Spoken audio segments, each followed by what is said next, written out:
कहानी शुरू होती है हिमालय की पहाड़ियों में बसे एक छोटे कस्बे देवगढ़ से। देवगढ़ अपनी ठंडी हवाओं और सुंदर नज़ारों के लिए मशहूर है, लेकिन यहाँ एक हवेली है जिसे लोग शापित हवेली कहते हैं। 50 साल पहले इस हवेली में एक भयानक हादसा हुआ था और तब से ये वीरान पड़ी है। लोग कहते हैं कि इस हवेली के आखिरी कमरे में कोई ऐसा राज छुपा है जिसे जानने वाला कभी जिंदा नहीं लौटा। अर्जुन, एक युवा पत्रकार, ने इस हवेली पर एक डॉक्यूमेंट्री बनाने का फैसला किया। वो इस हवेली के राज को दुनिया के सामने लाना चाहता था। कैमरा, टॉर्च और रिकॉर्डिंग डिवाइस लेकर एक ठंडी रात वो हवेली पहुंचा। हवेली के दरवाजे पर जंग लगा था, जैसे सालों से किसी ने छुआ ही ना हो। जैसे ही उसने दरवाजा खोला, एक बदबूदार हवा उसके चेहरे से टकराई। अंदर दीवारों पर पुराने पेंटिंग्स टेढ़ी लटकी हुई थी, फर्श पर मोटी धूल की परत और हवा में अजीब सी ठंडक। अर्जुन के हर कदम पर लकड़ी चरमराती, जैसे हवेली उसकी मौजूदगी महसूस कर रही हो। ऊपर से अचानक किसी के चलने की आवाज आई। वो धीरे धीरे सीढ़ियां चढ़ा, लेकिन ऊपर पहुंचकर देखा खाली कमरा। कोने में उसे एक पुरानी डायरी मिली। पहला पन्ना खाली था, लेकिन आखिरी पन्ने पर सिर्फ एक लाइन लिखी थी, अगर तुम ये पढ़ रहे हो तो अब पीछे मुड़ना मुमकिन नहीं।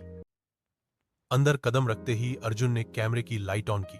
कमरे में दीवारों पर पुरानी तस्वीरें टंगी थीं और हर तस्वीर में वही चेहरा था, एक औरत का चेहरा जिसकी आंखें सीधी कैमरे की तरफ देख रही थीं।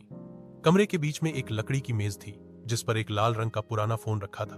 अर्जुन ने जैसे ही फोन उठाया, उसमें से एक ठंडी धीमी आवाज आई, तुम आ गए, मैं तुम्हारा इंतजार कर रही थी। अर्जुन का हाथ कांपने लगा। उसने फोन गिरा दिया, लेकिन फोन अपने आप बजने लगा। उसने जैसे ही बाहर निकलने के लिए दरवाजा खोला, दरवाजा गायब था। अब वहां सिर्फ ईंट की दीवार थी। डर और जिज्ञासा में फंसा अर्जुन हवेली की लंबी गैलरी में बढ़ा। दीवारों पर अजीब से निशान उकेरे गए थे, मानो किसी ने नाखूनों से खुरचा हो। गैलरी के अंत में उसे एक भारी लोहे का दरवाजा मिला, शायद वही आखिरी कमरा। दरवाजे पर 3 ताले लगे थे, लेकिन अजीब बात यह थी कि जैसे ही अर्जुन ने हाथ लगाया, सारे ताले अपने आप खुल गए। दरवाजा धीरे धीरे चरमरा कर खुला और अंदर से घना अंधेरा बाहर आया। कमरे का तापमान अचानक गिर गया। कैमरे की स्क्रीन पर अजीब सी परछाइयां दिखने लगीं।